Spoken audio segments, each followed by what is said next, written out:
So let's start our new project. But before, let's do some house cleaning. Notice that the project panel can really start getting very messy very soon.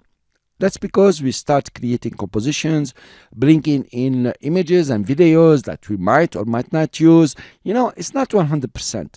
So getting a mess here and not knowing what's happening is very easy. The best way is from the start of the project, you start, organizing. To organize, the first way is to start creating folders. You notice here, you have create a new folder. Let's try it. We click and a new folder has been created and is prompting you to write a name. Let's write here company. And then we can press return and here you are, it's sorted alphabetically. Now I'll select the two files and can create a lasso. Click on one of them and drag them and drop them inside the folder. So it's starting very nicely. Now we want to do another project that has to do with a flood. It's like a news flash. Let's start by creating the folder just now. So we click on a new folder and let's call it flood. And then we need to import a video and create a composition. Well, if you deselect and right click, it's going to import it just over here. Then you have to move them. But there is a better way. If you select the folder itself and press Ctrl I or Command I on the Mac, this is for the import if you remember, then you can select your video, that's the video. And if you are in 2018, you can start creating the composition because this video is 1280 by 720. If you click import, look how neat it has become. The composition and the video have been already placed inside the folder. It's pretty nice to start like this. Fine, so we are ready to start here. Of course, you lock the video so it doesn't move around. I'm going to remove the sound. You see, this is sound off, this is sound on. And we start now laying out our project. Now I have created a new workspace, text2, where I have the character panel, the paragraph panel, and the align panel visible. This is especially for the course, so I don't disturb you moving around. But it's quite nice. You can create this workspace and save it for you. You know how to create workspaces. It's explained in the beginning of the course. So let's start adding the text and the shapes and the backgrounds that we need. So we'll go for the text tool and we notice we're cool here. Maybe this is too small, right? This is fine.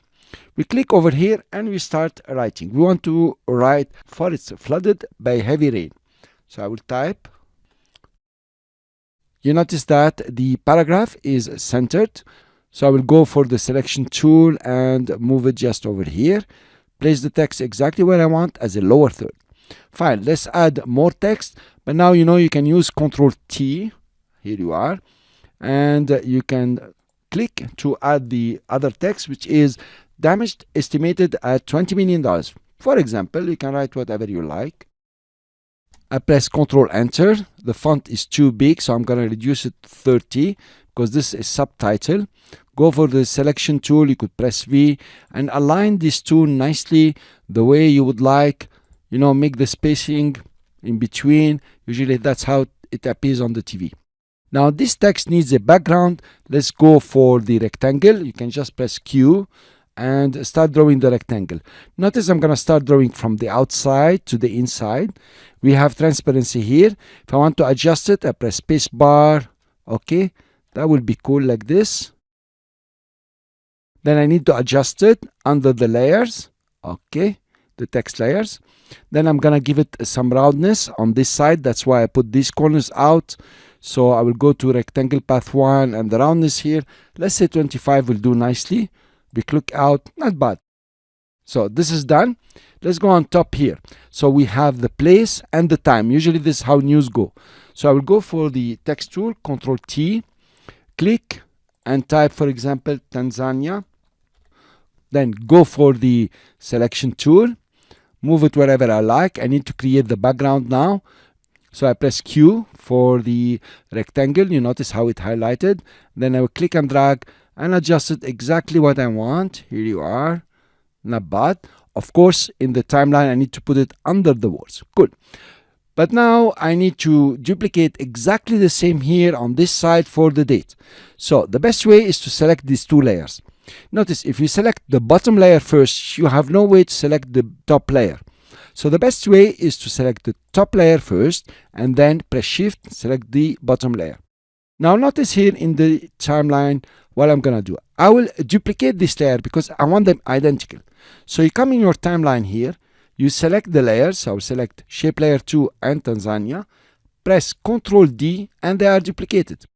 But it duplicated the text on top of the text and the shape on top of the shape. This is not practical. So you need to move them. So you click and just take them, for example, under Tanzania 2. Here you are. Now you have 2 of them and then 2 of them. Cool. Let's select these 2, click on the anchor point and just press shift and move them to this side, making sure somehow they are aligned on the border.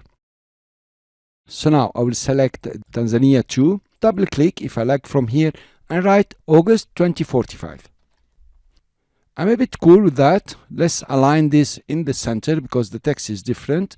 So I will align them to the selection here and position them nicely. Now I want to add the top news over here. Press Q to select this shape layer. Notice that if I long click, Q will cycle. Notice what's happening here. Press another Q, go to rounded, another Q will go to ellipse, and so on. So make sure that you are pressing on the right Q. So I'll click and drag to create a square. Fine. And try to position it just under August 245. Here you are. Fine. Now I'll need to add the text. Go for the text tool or Ctrl T. Click here. Top. Enter news. It is centered. That's very fine. And then let's put it in the middle. Select the second one and align them very nicely the way we would like. So now we have finished our design here and we're ready to animate. Before you start animating, notice the name of the shape layers. For shape layer 1, 2, 3, this is pretty confusing. So first go ahead and start renaming your layers to make sense for you. So background, you can call it background or BG usually, and give it something that is significant to what you're doing. Here I press enter to rename. I will write background lower third, so I will write BGLT. For me it means something. You can write it in plain English. Then there is another shape layer here. I can see is background for the place, so press enter, background place. Then this one is background date. We have 2 Tanzania, so how about if we rename this layer and call it August 2045. The last one is the background, the square, so we write background top news. Okay, if the names I'm using don't make sense to you, feel free to put whatever you like so it makes sense. But surely guys, don't leave them, shape layer 1, 2, 3, it will confuse you a lot. The design is done. The anchor points have to be adjusted later on when we are animating, but we can move on, and in the next lecture I will start showing you lots of tips and tricks to do your animations very fast. I will see you in the next lecture.